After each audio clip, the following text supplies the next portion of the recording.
Okay, so I'm coming at you from my kitchen today, and there's a reason for that, because this tutorial is about creating your own multi-sampled instrument in Logic, and particularly EXS24, and to do that we need samples. So I'm just going to take some random junk from my house, and we're going to create a percussion kit from it. And I'm recording the samples with this Zoom H4. It's really good for making samples, and also good for recording practices and just as a random recorder to have around. So, and the first sample we're going to make is going to be a kick drum sample. So get this thing recording. And I'm going to be using this laundry basket because it actually makes a pretty good kick drum sound. So I'm going to make 3 samples. I'm putting all these on the same audio track, and then I'm going to cut them up in Logic later. So I need to make a soft sample, a medium sample, and a loud sample. So let's just get this going. I'm going to do the soft sample first,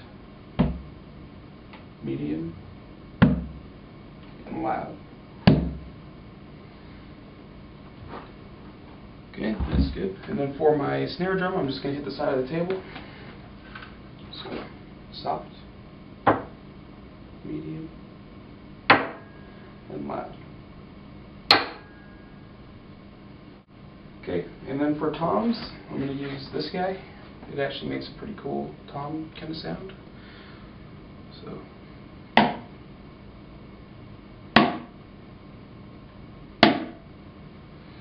for a hi-hat, I'm going to use this steamer basket.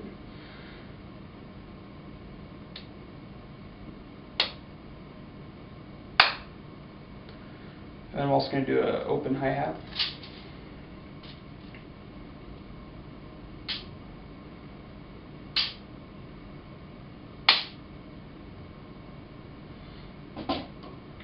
And kind of just a cowbell sound.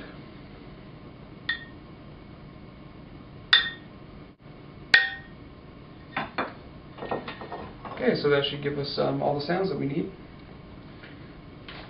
And so now we'll go into Logic and start cutting them up and creating our instrument.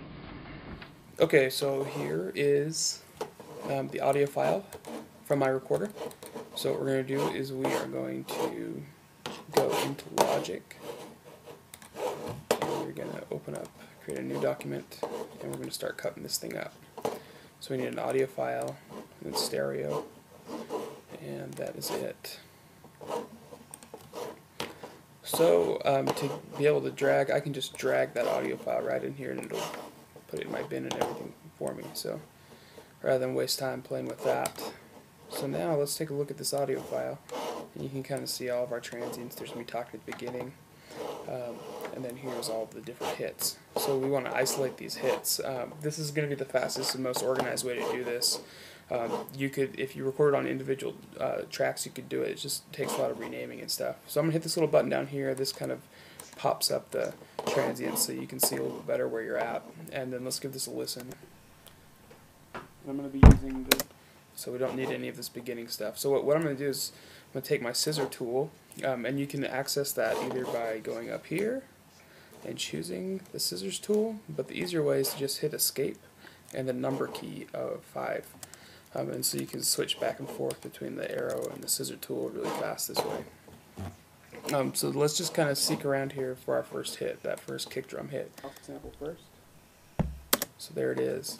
So I'm going to zoom in here and cut.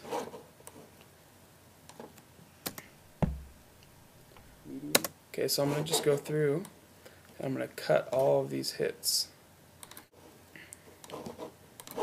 Okay, so I'm going to switch back to my arrow tool and I'm going to delete.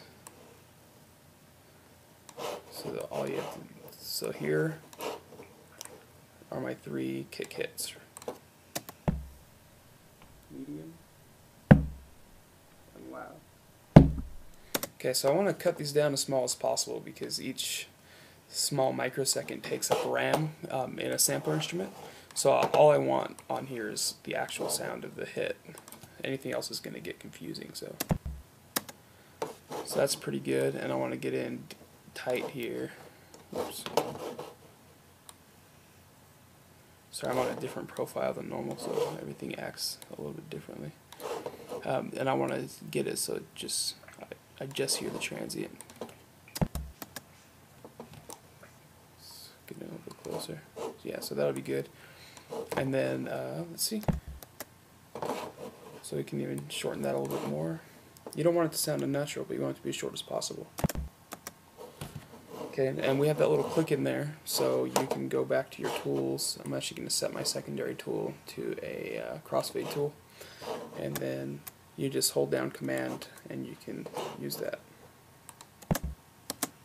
So that's perfect. So I'm going to do that for all three. Again, zoom in, crop the front.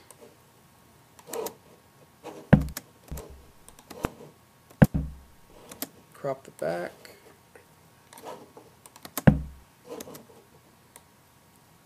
and fade out.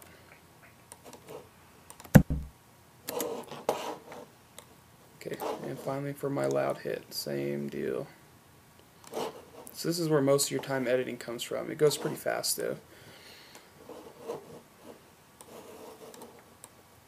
So again, we're going to trim the end and fade it out. Okay, so now we have those three. I'm going to go through the rest of these and then we'll pop back in and I'll tell you what to do next. Okay, so here we are back in the range window, and now I've gone through and I've split, I've edited all my samples, so now they're all individual samples, which is good. But the only thing I need to do left in the arrange is I need to name these what I want their audio files to be. This is a pretty handy way to do it, and it's quicker than renaming them later. So I just choose them, I make sure my inspector's open, and right up here, this is the name of the region, and if I rename the region, so this one is the soft kick sample, so I'm just going to go kick soft, and now it'll rename the region here. I can go to my next region and hit kick medium and kick loud. And if I go through and do this for every single region, so here's my snare soft. Oops, open up the sample editor. So snare soft. And I've already done all the rest of these. But so if you just name them what item it is and the velocity, then when we do this function that I'm about to do, which is you select all of them, you right click, and you go to convert to new audio files. What it's going to do is it's going to create a new audio file from each of these regions, because if you know your logic, these aren't new audio files, they're just windows into that same old audio file. So we need to make a new audio file so they can be samples. So if I go convert to new audio files right here, it's going to ask me where I want to put them, and since this is an untitled document, it's not going to automatically put them in that folder, so we need to choose or create a document. But I'm actually just going to create a new folder called the Kitchen Kit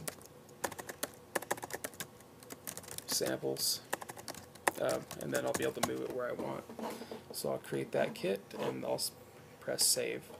And so now what it's doing is exporting all of these little regions into their own little audio files. So if I look in my media browser now, there they all are. So this is the quickest way to rename all of your files in a way that makes sense. And we did it all from one audio file, so you don't have to make individual audio files while you're recording. So it's a good way to go. I'm going to mute this and hide it so you don't have to look at it. So now we're just going to create our instrument. So I need a new file, a software instrument, and we're going to go create. And as the input of that instrument, we're going to set an EXS24, and we're going to start building our kit. Okay, and so that brings up an empty EXS24 instrument. So we hit this little edit button, and here's where we can put all of our zones. And there's nothing in here right now, so to put something in there, we're going to go to our media browser and select all of our new samples that we made. Let's grab the top one and select them all. And now I'm just going to drag them right over in there. So